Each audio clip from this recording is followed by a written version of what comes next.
Atenção! Vai começar agora uma teleaula de manutenção do curso profissionalizante. Este módulo tem um total de 35 aulas. Hoje, você vai assistir a teleaula número 19. Bons estudos!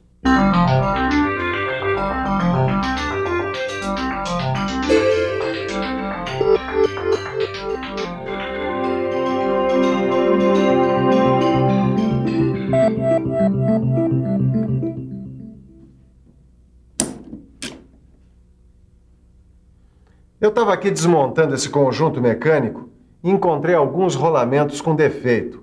Então eu vou ter que substituir esses rolamentos defeituosos por outros, tomando cuidado para não danificar os que estão em boas condições. Na verdade, isso que eu estou fazendo aqui é um procedimento comum na manutenção. Na teleaula de hoje, você vai aprender como executar esta tarefa. Isto é, como verificar, desmontar e montar esses conjuntos mecânicos conhecidos como mancais de rolamentos. Ah, você também não sabe o que é um mancal? Então preste atenção, porque este é o assunto da nossa teleaula de hoje.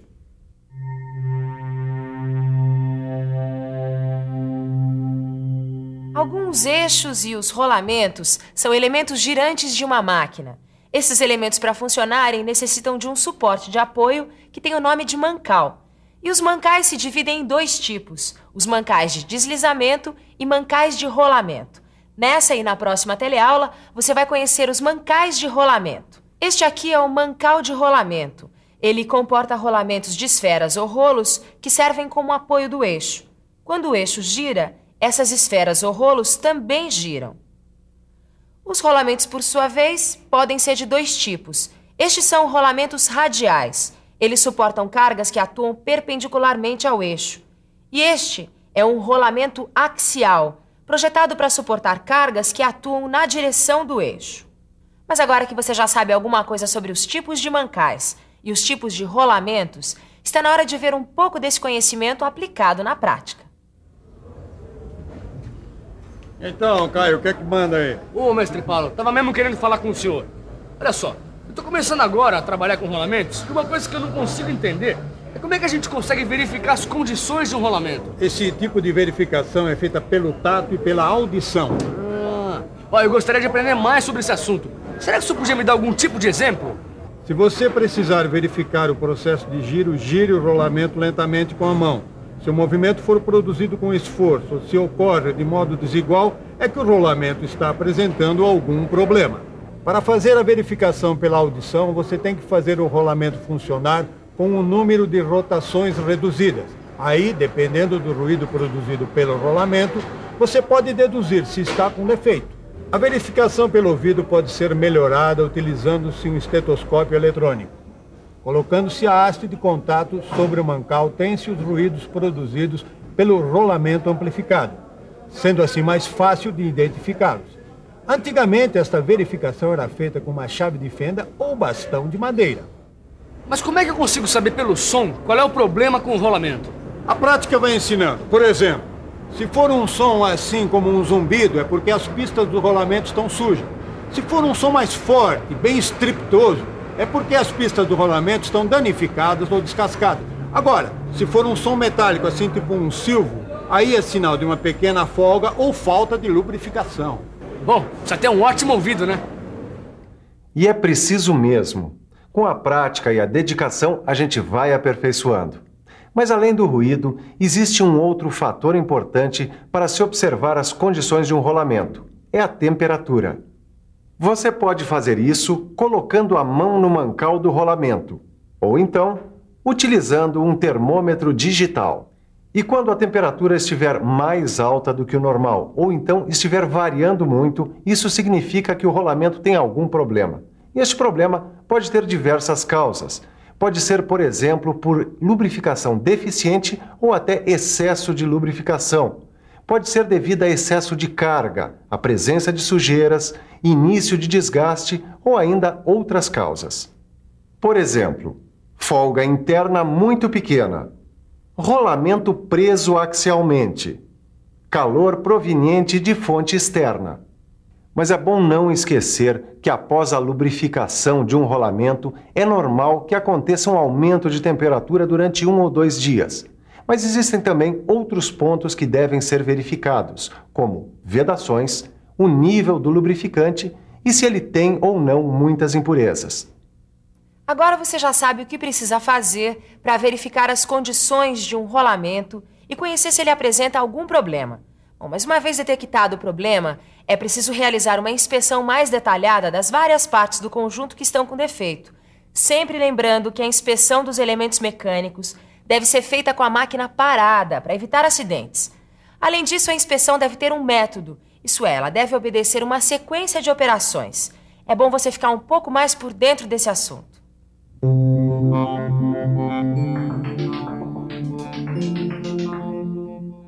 Antes de tudo, é preciso limpar com cuidado as superfícies externas do conjunto a ser desmontado. É importante anotar a sequência exata da remoção das peças, que servirá de guia para a montagem posterior. Com a retirada dessas peças, será mais fácil a remoção do eixo com o rolamento. Após a retirada do eixo com o rolamento, é preciso verificar o lubrificante. Vários tipos de impurezas podem ser sentidas através do tato. E uma fina camada de lubrificante espalhada nas costas da mão permite que você realize uma inspeção visual. Outra coisa muito importante é não permitir que sujeiras e umidade penetrem no conjunto desmontado, enquanto é realizada a inspeção do rolamento. É necessário proteger o conjunto com plástico ou pano. Depois, você deve lavar o rolamento exposto. Essa lavagem deve ser feita com pincel e querosene. Lembre-se, porém, que rolamentos blindados com 2 placas de vedação ou proteção nunca deverão ser lavados. Uma vez lavado o rolamento, é preciso secá-lo com ar comprimido ou pano, mas nunca use estopa, pois os fiapos podem contaminar o rolamento. E no caso do ar comprimido, é preciso ter cuidado para que nenhum componente do rolamento entre em rotação.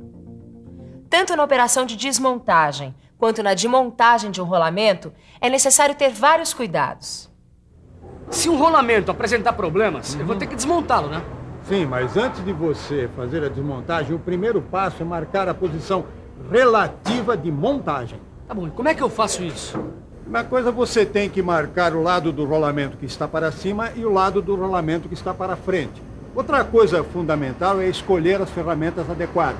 Certo, mas digamos que eu tenho que desmontar um rolamento com interferência no eixo. Como é que eu faço?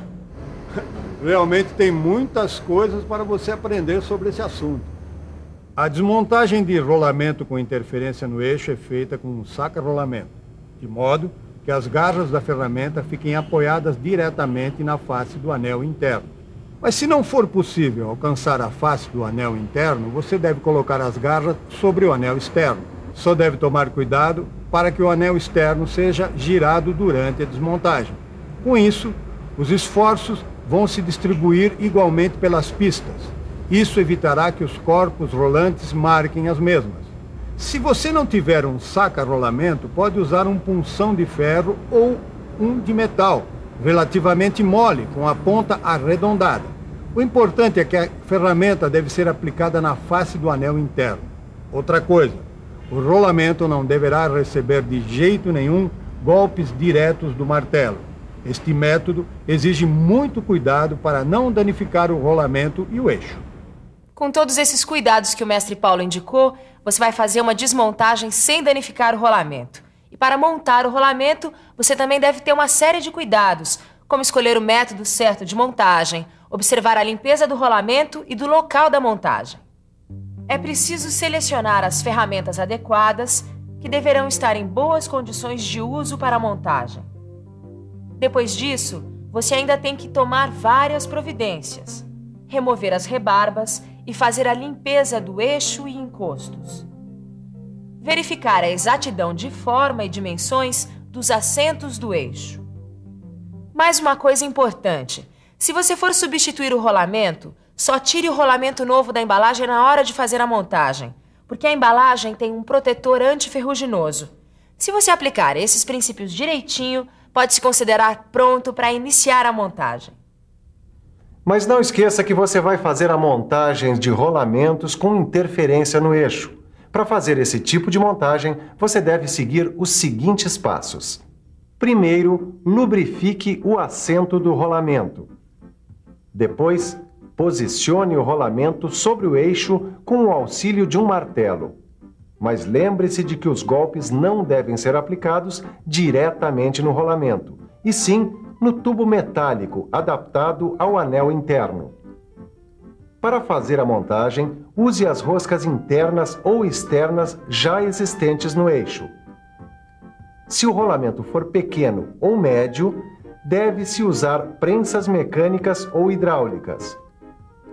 Mas se os rolamentos forem grandes, é preciso aquecê-los em um banho de óleo, numa temperatura entre 100 a 120 graus Celsius. Depois, coloque-os no eixo antes de esfriarem. Mas se o rolamento for do tipo que tem lubrificação permanente, esqueça tudo que eu falei sobre aquecimento, pois o aquecimento removeria o lubrificante e acabaria danificando o rolamento. Neste caso, você deve resfriar o eixo onde o rolamento vai ser acoplado, pois a contração facilitará a montagem. Mesmo assim, é preciso prestar atenção no tipo de aço que está sendo utilizado, pois alguns deles apresentam modificações estruturais quando são resfriados. Mas, de um modo geral, estes são os procedimentos que você deverá adotar quando for fazer uma montagem de rolamentos com interferências no eixo. Mas e se o rolamento, em vez de interferência no eixo, estiver com interferência na caixa, como numa roda, por exemplo? Nesse caso, você tem que fazer a desmontagem com o auxílio de um tubo metálico com a face plana e sem rebarba, como este aqui. Uma das extremidades do tubo é apoiada no anel externo, enquanto a extremidade livre recebe os golpes do martelo. Esses golpes devem ser distribuídos ao longo de toda a extremidade livre do tubo. Se entre os rolamentos houver algum ressalto, então use um punção ou alguma ferramenta similar, mas aplique o esforço sempre no anel externo. Não havendo condições de retirar o rolamento utilizando os métodos anteriormente citados, utiliza-se um saca-rolamentos com hastes reguláveis, aplicado no anel interno do rolamento. Uma vez desmontado o rolamento e sanado o problema, os passos para a montagem vão ser basicamente os mesmos da montagem do rolamento com interferência dos eixos. Ou seja, usar um tubo metálico contra a face do anel externo após a lubrificação das partes a serem montadas. E cuidar para que o rolamento não fique desalinhado em relação à caixa. Você também pode utilizar uma prensa hidráulica ou mecânica, e se os rolamentos forem grandes, deve ser aquecida a caixa para a montagem. No seu livro você vai encontrar ainda como fazer montagem e desmontagem de rolamentos sobre buchas. Mas vamos com calma. Antes, que tal uma boa revisada em tudo que a gente aprendeu hoje? E atenção, se liga aí que é hora da revisão. Na teleaula de hoje, você aprendeu que mancais são suportes de apoio para rolamentos e eixos, que são elementos girantes de uma máquina, e que existem mancais de rolamento e mancais de deslizamento. Aprendeu também que as condições de um rolamento podem ser verificadas pelo tato, pela audição ou por fatores como a temperatura. E viu como se faz a verificação e a inspeção de rolamentos em conjuntos mecânicos. Conheceu, afinal, quais são os procedimentos para a desmontagem e montagem de rolamentos com interferência no eixo e com interferência na caixa. No seu livro de estudos, você vai encontrar todos esses processos descritos, além de outras informações que vão complementar o seu aprendizado. Não deixe esse assunto esfriar. Bons estudos e até a próxima!